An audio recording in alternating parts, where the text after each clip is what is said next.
We are flying from Fort McMurray to Fort Smith in the Northwest Territories, and then driving back to Alberta to reach Fort Fitzgerald. Every winter, we check and maintain the vital winter road to Fort Chipewyan.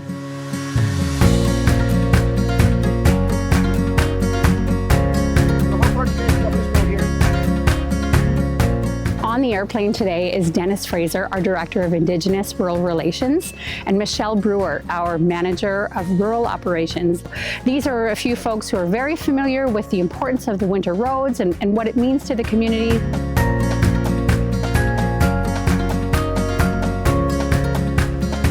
Today we're here to visit Fort Fitzgerald, which is the northernmost community in Alberta and the RMWB. In the summer months, the communities of Fort Chipewyan, Fort Smith, and Fort Fitzgerald are connected by air.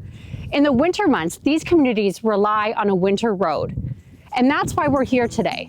Along the way, we stopped in Fort Chipewyan to pick up Ernest Thacker, who's our Supervisor of Rural Operations. Today, Ernest and his team are going to complete some important checks on the winter road to make sure the construction this season is smooth.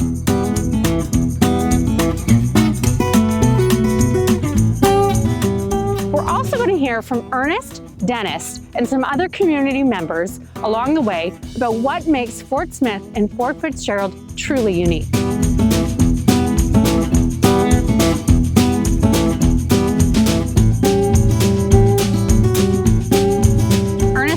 Bringing us up here today. Tell us where we are. Where are we? We're sitting at the barge landing in Fort Fitzgerald. And what's the significance of barge landing to Fort Fitzgerald? Well, back in the 1800s, this was the kind of the hub, that's the stopping point, where they used to go overland with all their goods to Bell Rock, and then back into the water, and then continue on north up to Mackenzie. Fort Fitzgerald was actually a bigger community than Fort Smith. There used to be like up to 1,500 people here. Wow, and that contrasts to about 6 now, which is our most recent count in our census. Yes. So this community, Fort Fitz, is part of our community, a part of our region, but what do we do to support this community? We do the roads, we support them with the cemetery. The majority is on the highways. The highways, yeah. And I guess a lot of that comes down to relationships, and you're probably checking in with them quite a bit.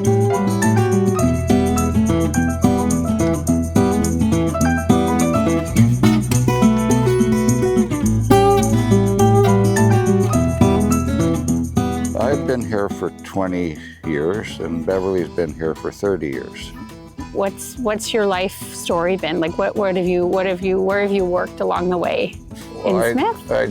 I grew up on the BC coast. BC coast. And I was a faller there. Yeah.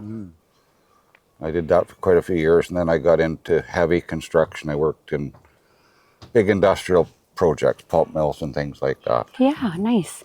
Now, this past summer, there was a lot of fires in this whole area. Did the fire come fairly close here, and did you evacuate with everybody else, or how did you make out? How did you everyone else evacuated. I stayed here to look after the chickens. Okay. And didn't want to leave your chickens? Well, someone's got to look after them. Otherwise, the foxes will.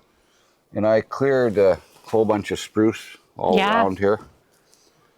I spent my time with the tractor hauling spruce away. Now, your garden down there, I know I toured down around your garden, or you had a lot of stuff. Now, do you sell all that off in the fall time, or do you have a root cell or anything else to save some and sell through the winter? We keep a bunch for ourselves, and then we sell a whole bunch in Fort Smith. Usually every Saturday there's a farmer's market. Oh, okay. Yeah.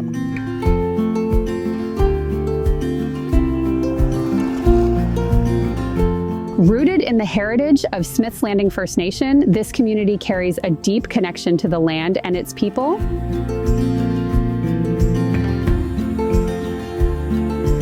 Fort Fitzgerald reminds us that every corner of the regional municipality of Wood Buffalo contributes to the strength and identity of this incredible region.